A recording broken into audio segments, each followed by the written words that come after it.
ॐ अस्य श्री बटुक भैरव नामाष्टशतका पदुद्धारण स्तोत्रमन्त्रस्य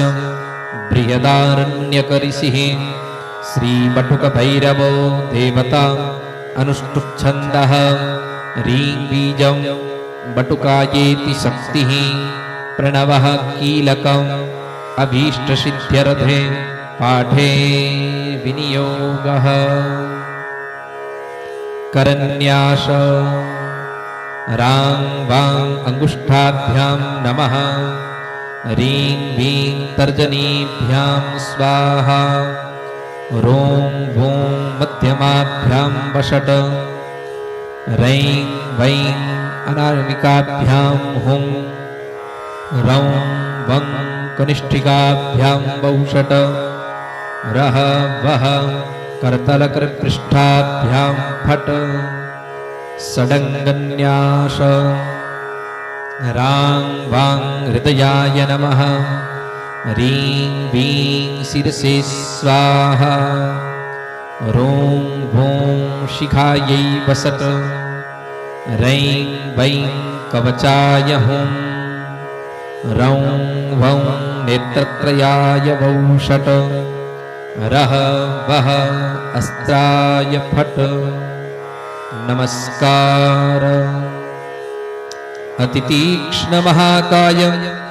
कल्पान्तदहनोपमं भैरवाय नमस्तुभ्यं मनोज्ञां दातुमर्हसि। शान्तं पद्मासनस्थं शशिमुकुटधरं चोन्नताङ्गं त्रिनेत्रं शूलं खड्गं च वज्रं परशुमुसलके दक्षिणाङ्गे वहन्तं नागं पाशं नलिनकरयुतं शाङ्कुशं वामभागे नागालङ्कारयुक्तं स्फटिकमणिनिभं नौमि तत्त्वं शिवाख्यं। ह्रीं ह्रौं नमः शिवाय। स्तोत्रम्। ॐ भैरवो भूतनाथश्च भूतात्मा भूतभावनः क्षेत्रज्ञः क्षेत्रपालश्च क्षेत्रदः क्षत्रियो विराट् श्मशानवासी मांसांसी खरपरासी स्मरान्तकः रक्तपः पानपः सिद्धः सिद्धिदः सिद्धिसेवितः कंकालः कालसमनः कलाकाष्ठातनुः कविः त्रिनेत्रो बहुनेत्रश्च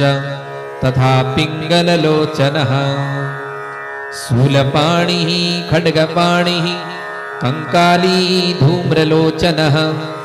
अभीरुर्भैरवीनाथो भूतपो योगिनीपतिः धनदो धनहारी च धनवान् प्रतिभानवान् नागहारो नागकेशो व्योमकेशः कपालभृत् कालः कपालमाली च कमनीयः कलानिधिः त्रिलोचनोज्ज्वलन्नेत्र स्त्रीसखी च त्रिलोकपः त्रिनेत्रतनयोडिम्भः शान्तः शान्तजनप्रियः बटुको बहुवेशश्च खट्वाङ्गवरधारकः भूताध्यक्षः पशुपतिर्भिक्षुकः परिचारकः धूर्तो दिगम्बर सौरिर्हरिणः पाण्डुलोचनः प्रशान्तः शान्तिदः सिद्धः शङ्करप्रियबान्धवः अष्टमूर्तिर्निशीशश्च ज्ञानचक्षुस्तपोमयः अष्टाधारः षडाधारः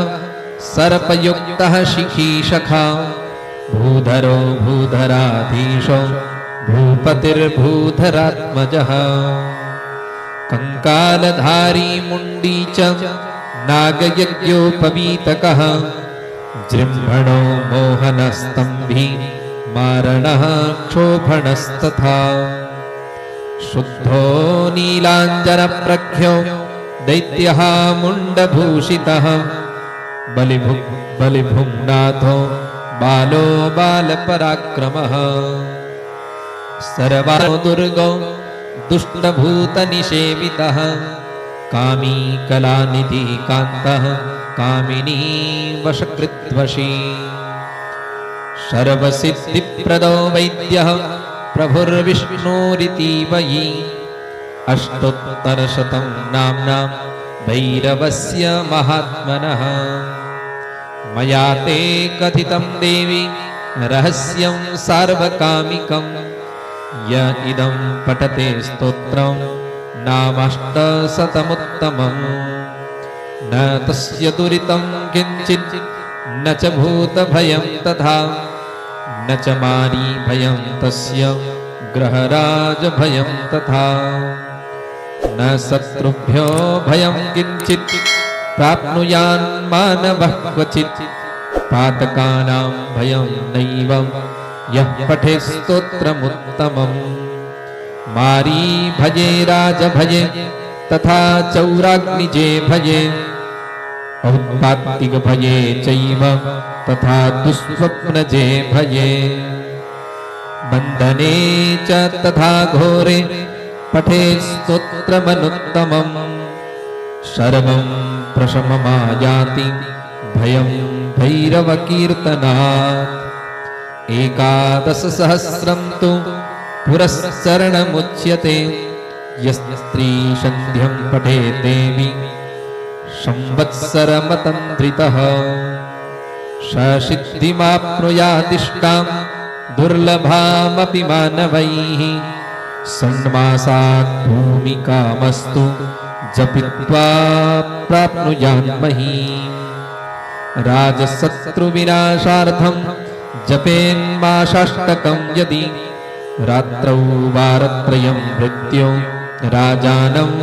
वशमानये धनार्थं च सुतार्थं च दारार्थं यस्तु मानवः पठेन् मासत्रयं देवी वारमेकं तथा निशि धनं पुत्रांस्तथा दारान् प्राप्नुयान्नात्र संशयः रोगी रोगात् प्रमुच्येत बधो मुच्येत बन्धनात् भीतो भयात् प्रमुच्येत देवी सत्यो न संशयः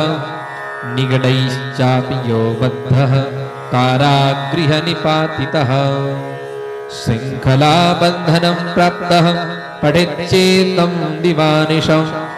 यान् शमीहते कामान् स्तान् प्राप्नोति निश्चितम्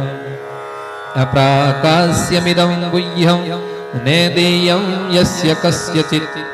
शुकुलीनाय शान्ताय ऋजवे दम्भवर्जिने दद्यास्तोत्रमिदं पुण्यं सर्वकामफलप्रदम् इति श्रुत्वा ततो देवी नामाष्टशतमुत्तमम् सन्तोषं परमं प्राप्य भैरवस्य प्रसादतः भैरवस्य प्रसन्नाभूत् सर्वलोकमहेश्वरी भैरवस्तु प्ररिष्टोऽभूत् सर्वज्ञः परमेश्वरः जजाप परया भक्त्या सदा सर्वेश्वरेश्वरी श्रीरुद्रयामलतन्त्रे आपदुद्धारणं नाम श्रीबटुक भैरवाष्टोत्तर शतनामस्तोत्रम्।